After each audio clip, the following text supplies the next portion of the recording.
ये लो। अरे हटाओ इसे। ऑफिस में बॉस शुरू हो जाता है और घर आते तुम शुरू हो जाती हो। अब शक्ल क्या देख रही हो? जाओ जाके पानी लेके आओ।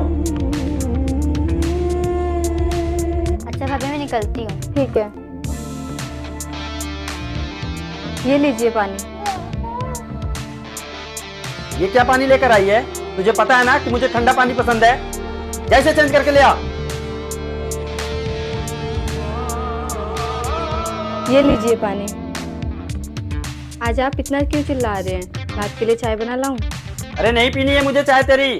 2 मिनट के लिए आया हूँ, सांस लेने दे। आते ही बच्चा पकड़ा देगी, फिर पूछेगी चाय पीनी है। परेशान हो गया हूँ मैं तो। आप इतना चिल्ला क्यों रहे हैं? आखिर हुआ क्या है आपको? अरे कुछ नहीं हुआ यार, बस 2 मिनट के लिए शांत बैठने दे। ऑफिस जाओ तो बॉस की सुनो, घर पे आओ तो बीवी की सुनो, और इस बच्चे ने तो अलग परेशान कर रखा है।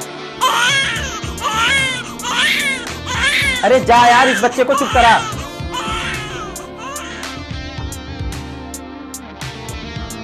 इसे क्या पता ऑफिस का कितना प्रेशर होता है।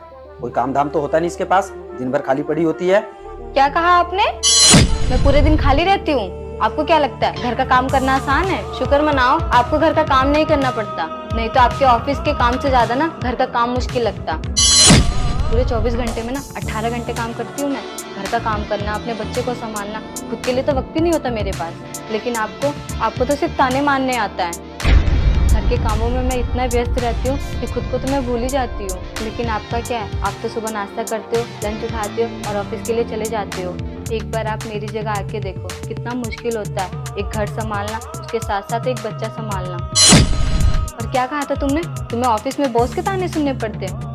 तुम एक दिन घर रह के तो देखो, मुझे तो दिन भर तुम्हारी माँ के ताने सुनने पड़ते हैं, तुम्हारे पापा के भी ताने सुनने पड़ते हैं, और यहाँ तक कि तुम्हारे भाई के भी।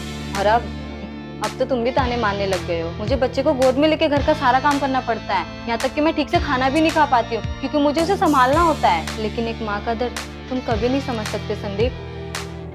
एक आदमी को ना एक औरत का दर्द कभी समझ में नहीं आता, चाहे वो औरत उसके लिए कितना भी कुछ कर ले, लेकिन वो कभी भी उसकी कदर नहीं करता। तुम्हें तो ऐसा लगता है कि मैं घर में बैठी हूँ तो खाली बैठी हूँ। संदीप, इतना सब कुछ होने के बाद भी मैं तुमसे क्या उम्मीद रखती हूँ पता है? कि तुम ऑफिस से आओगे, मुझसे प्यार से बातें करोगे, मुझे समझोगे, लेकिन नहीं। और आज तो बहुत दिनों बाद काजल आई थी, लेकिन आपने तो उसके आगे ही मुझ पर चिल्ला दिया। कम से कम अपनी बहन के सामने तो मेरी इज्जत रख लेते। एक औरत की जिंदगी आसान नहीं होती।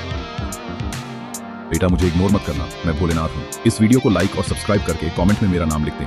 आगे का समय अच्छा। एक माँ का दर्द कोई नहीं समझ सकता। हर पति को अपनी पत्नी के साथ प्यार से रहना चाहिए।